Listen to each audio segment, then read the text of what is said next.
All right, welcome back, everyone, to Tennessee This Week. I'm Bo Williams. Glad you're with us. Attorney Shelley Breeding, WATE 6 on your side, political analyst George Corda, and healthcare analyst Craig Griffith joining us right now. As always, we appreciate you taking some time. Okay, we've just been listening to the speaker. I want to get your thoughts on, I'm just going to kind of open it up and kind of get your thoughts on were there things that you kind of went like, wait a minute, or did you want to stand up and applaud at certain positions or certain times? Craig, I'm going to start with you today. Kind of give me your thoughts overall on what you heard. Well, I think everyone agrees that the BEP funding formula is a dinosaur and it was time to change.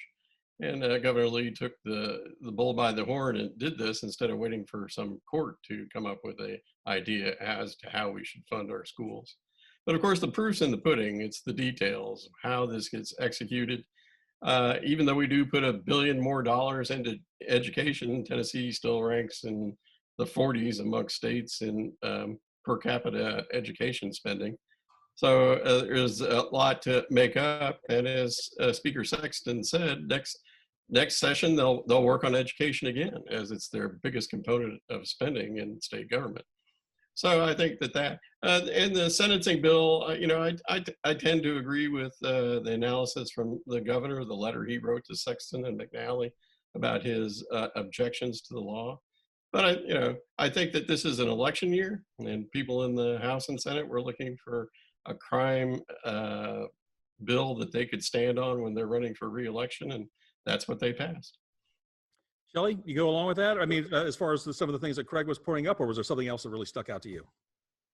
No, that certainly sticks out to me on the crime bill. The Truth in Sentencing Act is a nicely named act, first of all, but I think those incentives there, which allow people who are in prison to get out earlier, are there for a reason. So if someone is spending 100% of their sentence in jail, then they don't have the incentive to do the programs, to do the classes, and the things that anti-recidivism groups who are trying to keep people out of jail when they get out are having those classes. So when they're reintroduced to society, that they're more likely to be successful. And I think that's being lost here. And you want to say that you're tough on crime. I certainly get that. I've represented a lot of victims. I wholeheartedly believe that we need to be hard on crime. But when people are sentenced to jail, we need some sort of incentive program for early release. And that's what it's been, because that's the most that we can do for them, to do programs, to do classes, to do things that will make them more successful and less likely to go back to prison later. So I am quite concerned about that. I'm concerned about the cost of that, because I think the population in our prisons is going to go up. I think that Governor Lee had some very valid concerns. I was hoping that he would veto it. He chose not to sign it.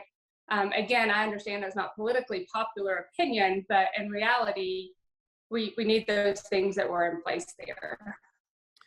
George, you go along with Shelley's take on that piece of legislation in particular, or do you kind of go along with the speaker?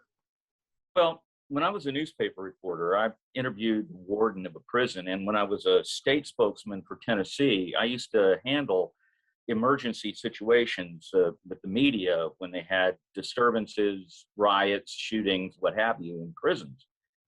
And the warden told me, he said, the problem with mandatory 100% sentences is, to Shelley's point, you take away any incentive for that guy to behave himself. Mm-hmm. And you've already got the worst people in Tennessee congregated in these individual spots, and now they have nothing to do but figure out, how can I cause trouble, because I'm never getting out of here.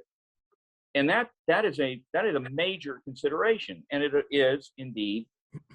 On the other side, we have all had our hearts wrenched by people saying, my daughter was murdered by this guy, and I have to go back to Nashville for the third time to fight his parole.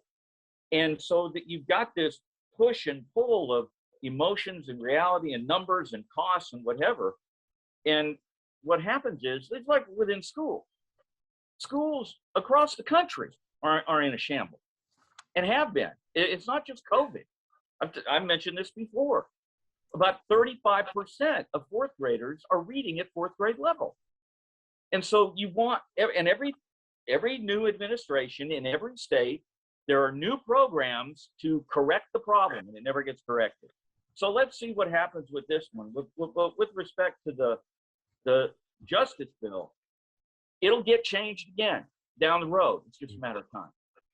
Shelley, I want to go back to you. We've been talking about schools, and I kind of want to get your thoughts on this as far as the kind of where things appear to be heading now. You like where it's going? Do you kind of like the plan? How do you like how this is going to shape up? I think there's going to be a little bit of wait and see on this. Certainly, we needed to do something with the way that it was funded before to now.